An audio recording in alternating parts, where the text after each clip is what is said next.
Hi hello నమస్తే welcome to మనం TV. Betting apps అరెస్ట్లు అయితే ఇన్ఫ్లుయెన్సర్స్ దాటి సెలబ్రిటీస్ పైన కూడా కేసులు నమోదవుతున్నాయి. దీనిపైన మరిన్ని అప్డేట్స్ తెలుసుకుందాం. ఇప్పుడు మనతో ఉన్నారు ఆర్జే శేఖర్ భాషా గారు. నమస్తే సార్. నమస్తే మా.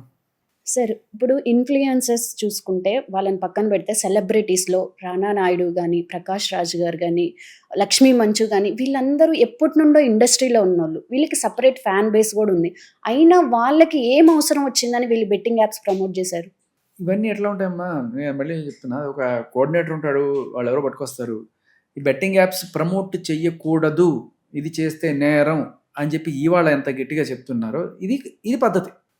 సో ఒక చట్టం అనేది తీసుకొచ్చి అన్ని చోట్ల అడ్వర్టైజ్ చేయాలి, జనాలందరికీ తెలిసే రకంగా అనేది గవర్నమెంట్ బాధ్యత. ఒక చట్టం చేసినంత మాత్రాన అది అందరికీ రీచ్ అవుతుంది అనుకోవడం కూడా పొరపాటు. చాలామందికి తెలియదు. ఎందుకంటే పెద్ద ఆయన అమితాబ్ బచ్చన్ చేస్తున్నాడు, ధోని చేస్తున్నాడు, వీళ్ళందరూ చేస్తున్నప్పుడు ఇది చేస్తే ఇల్లీగల్ అని చెప్పి భావన ఎలా వస్తుంది? వీళ్ళు ఏం చిన్నపిల్లలు కాదు కదా సార్. సొసైటీలో ఒక సెలబ్రిటీ స్టేటస్లో ఉన్నోళ్ళే కదా.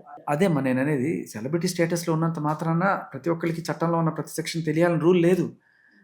సో అది తెలియజెప్పాల్సిన బాధ్యత మీడియా మీద ఉంది, అన్నిటికన్నా ముందు ప్రభుత్వం మీద ఉంది. ఎందుకంటే ఇప్పుడు ఆంధ్ర తెలంగాణలో పెట్టారు ఈ రూలు, ఎప్పటి నుంచి 2017 నుంచో ఎప్పుడు పెట్టారు. సో మిగతా రాష్ట్రాల్లో కొన్ని రాష్ట్రాల్లో లేవు. సో అక్కడ చేసుకోవచ్చు.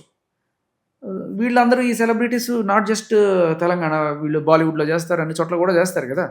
సో ఆ పక్క రాష్ట్రంలో లీగల్ కావచ్చు, ఆ పక్క రాష్ట్రంలో వీళ్ళకన్నా పెద్ద పెద్ద సెలబ్రిటీస్ చేస్తుండడం చూసి ఉండొచ్చు. తప్పేముంది దీంట్లో, ఇల్లీగల్ పని మనం చేయట్లేదు కదా అనుకున్నప్పుడు వాళ్ళు చేస్తూ ఉండొచ్చు. కానీ ఆ రాష్ట్రంలో లీగల్, ఈ రాష్ట్రంలో ఇల్లీగల్. అది ఎవరు చెప్తారు? ఎంత గట్టిగా చెప్పాల్సిన బాధ్యత ఉంది ప్రభుత్వానికి అనేది నా పాయింట్. అది చెప్పాలి. ఇవాళ జరుగుతున్నది ఏదో రకంగా, అంటే ఏదో హోర్డింగ్లు పెట్టో లేకపోతే అడ్వర్టైజ్మెంట్ ఇచ్చో చేయడం అదొక రకం అయితే, ఇవాళ ఇలా కేసులు పెట్టి కూడా చెప్పడం ఒక మంచి పద్ధతే. ఫైనల్లీ అంటే కేసుల్లో శిక్షలు పడతాయా లేదా అనేది పక్కన పెట్టేస్తే, ఈ కేసుల వల్ల జనాలు అయితే ఖచ్చితంగా అవేర్నెస్ వస్తుంది. 100 కెమెరాలు పోలీస్ స్టేషన్ చుట్టూ తిరుగుతుంటాయి, వాళ్ళ అరెస్ట్ వీళ్ళ అరెస్ట్ అనగానే అమ్మో రేపు నుంచి నేను చేస్తే నాకు కూడా ఇలాంటిది ఏదైనా ఉంటుందని ఒక భయం మొదలవుతుంది. సో ఇంకోళ్ళు ఎవరు కూడా ఇట్లాంటి బెట్టింగ్ యాప్స్ని ప్రమోట్ చేయకుండా ఉంటారు. But at the same time వాళ్ళు ఎందుకు చేశారు అంటే తెలియక ఖచ్చితంగా చేస్తుంటారు చాలామంది. బట్ తెలిసి చేసేవాళ్ళు కూడా ఉన్నారు, దాన్ని కాదన్న. ఎందుకంటే వీళ్ళు ఇదే దందాలో ఉన్నారు చాలా రోజుల నుంచి. లైక్ వాళ్ళకి ఎలా చేయాలో తెలుసు, ఏది లీగలో తెలుసు, ఏ స్టేట్లో ఏది కరెక్ట్, ఓకే మనం కావాలంటే ఆ స్టేట్కి వెళ్ళి చేసామని చెప్దాం, కావాలంటే లొకేషన్ కూడా అక్కడ పెట్టుకుందాం, ఇలాంటిది రకరకాల ఐడియాస్ వాళ్ళకు ఉండొచ్చు. అయితే ఇప్పుడు లీగాలిటీ ఇల్లీగలిటీ పక్కన పెట్టుకుంటే, అట్లీస్ట్ మనం ప్రమోట్ చేసేది మన ఫ్యాన్స్కి అనేది అయితే వాళ్ళకి ఒక ఐడియా ఉంటుంది కదా. దానివల్ల వాళ్ళు నష్టపోతున్నారనే నాలెడ్జ్ ఉంటుంది కదా. అయినా ఎందుకు చేస్తున్నట్టు ప్రమోట్? అదే అంత వాళ్ళకు ఉండాలి ఖచ్చితంగానే, మీరు చెప్పిన సెన్స్ అయితే. కానీ కొంతమంది అంత ఆలోచించే ఇది కూడా ఉండదేమో, వాడికి బిజీగా ఉండదేమో. కొన్ని అప్లికేషన్స్ కూడా ఉంటాయి, వాళ్ళ ఫ్రెండ్స్ ఉండొచ్చు, లేకపోతే ఎవరు కోఆర్డినేటర్ సార్ ఇది చేయండి సార్, మనోళ్ళే సార్ అది సరే సార్ అని చెప్తుంటారు. బట్ వాట్ ఎవర్, కొంతమంది బై డిఫాల్ట్ దేల్ రెస్ట్రింగ్, చిచ్చి బెట్టింగ్ యాప్స్ నోవే, మందు నోవే, సిగరెట్ నోవే, ఇటువంటివి ఎవరు కూడా ప్రమోట్ చేయొద్దు అని కొంత వాల్యూస్ తీసుకొని స్టాండ్స్ తీసుకునే వాళ్ళు ఉంటారు. బట్ అలా వాల్యూస్ లేని వాళ్ళకి ఇలాగే చెప్పాలి, మరి గట్టిగా చెప్పాలి, తప్పదు. ఓకే, ఇప్పుడు మర్డర్ కేసుల్లోనే ఎక్కడ న్యాయం జరగట్లేదు. ఇప్పుడు బెట్టింగ్ యాప్స్ మీద కేసులు పెడుతున్నారు. ఇప్పుడు ఈ ప్రొసీజర్ ముందుకు వెళ్ళే అవకాశం ఉందంటారా అసలు? ఉంది, గ్యారంటీగా. ఈ నేననేది ఏంటంటే, ఇది ఇప్పటిదాకా ఇటువంటి ఒక ఆపరేషన్ జరగల. మన తెలంగాణలో స్టార్ట్ అయింది. మనం నిజంగా అప్రిషియేట్ చేయాలి ఈ ఆపరేషన్ చేసినందుకు పోలీసుల్ని, గవర్నమెంట్ని కూడా. సో చాలామందికి తెలియంది ఏమంటే, మన తెలంగాణ ఆంధ్రాల్లో ఏ బెట్టింగ్ యాప్ కూడా లీగల్ కాదు. ఎవరు చెప్పినా మీరు నమ్మకండి, చేయబోకండి, చేసి సూప్లోకి వెళ్ళకండి. సో ఇది మనం చాలా గట్టిగా అందరికీ తెలియజెప్పాల్సిన నిజం. ఓకే. సో ఎవరైనా సరే ఇలాంటివి చేస్తే ఇట్లా కేసులు పడతాయి అనే భయం వల్ల ఖచ్చితంగా ఆగుతారు. మీరు ఈ కేసులు ఏమవుతాయి, దీని అంతు చూస్తున్నారు మీరు. దీని అంతు ఏమిటంటే వీళ్ళకి శిక్షలు పడడం కాదు, వీళ్ళ ద్వారా ఎవరైతే పెద్ద తలకాయలు దీన్ని ప్రమోట్ చేయడానికి తీసుకొస్తున్నారో వాళ్ళని పట్టుకోవడం, ఆ తిమింగళాలను పట్టుకోవడం అనేది అసలు మోటివ్ ఉంటుంది. వీళ్ళు జస్ట్ దాన్ని ఏమంటారు, ఇది ఎరా అది స్వర అన్నట్టుగా వీళ్ళు కోఆపరేట్ చేస్తే, అన్ని డీటెయిల్స్ ఇస్తే వాళ్ళని పట్టుకోవడం ఈజీ అవుతుంది. అదే ప్రస్తుతం జరుగుతున్న ఈ ఎంక్వైరీ కావచ్చు, ఏమన్నా కావచ్చు. ఓకే, బయట వార్తలైతే వినిపిస్తున్నాయి శేఖర్ భాషా గారు. మీరు సెలబ్రిటీస్ బెట్టింగ్ ప్రమోట్ చేసిన వాళ్ళకి, ఇన్‌ఫ్లుయెన్సర్స్‌కి కొంచెం సపోర్ట్‌గా ఉన్నారు అనే వార్తలు వినిపిస్తున్నాయి. ఇందులో ఎంతవరకు నిజం? అబ్సల్యూట్లీ రాంగ్ అమ్మా. నేను వీళ్ళని స్టేషన్‌కి తీసుకెళ్ళడానికి చెప్పాను తప్ప దాక్కోమని అయితే చెప్పలేదు కదా. సో నేనే గనక అలా వాళ్ళని సపోర్ట్ చేయాలి అనుకుంటే వెళ్ళి కనబడండి. అంటే మీ సన్నిహితులు అని ఏమన్నా? సన్నిహితులే, ఖచ్చితంగా సన్నిహితులే. వీళ్ళందరూ అందరూ అంటే ఈ ఇద్దరైతే అందరినీ నేనేమి భుజాన వేసుకోలేదు. బట్ వీళ్ళకి ఫస్ట్ టైం ఇటువంటి జరగడం లైఫ్లో. సో నేను ఎంత ఆనెస్ట్గా ముందుకెళ్ళి మన డీటెయిల్స్ అన్ని ఇవ్వడం వల్ల మన మీద ఆ కేసు తీవ్రత తగ్గే అవకాశం ఉంటుంది కాబట్టి. ఓకే. ఇప్పుడు మీకు ఆల్రెడీ మీ సన్నిహితుల్లో కూడా ఉన్నారు కాబట్టి మీకు ఒక ఐడియా అనేది ఉండుంటది. వాళ్ళ మీద ఎటువంటి కేసులు పెట్టారు? ఇదే 318 సెక్షన్ 318 పెట్టారు, తర్వాత 112 పెట్టారు, పెట్టి కేసు పెట్టారు. ఓకే. విచిత్రం ఏంటంటే ఇప్పుడు టేస్టీ తేజ ఉన్నాడు అనుకోండి, హ్మ్.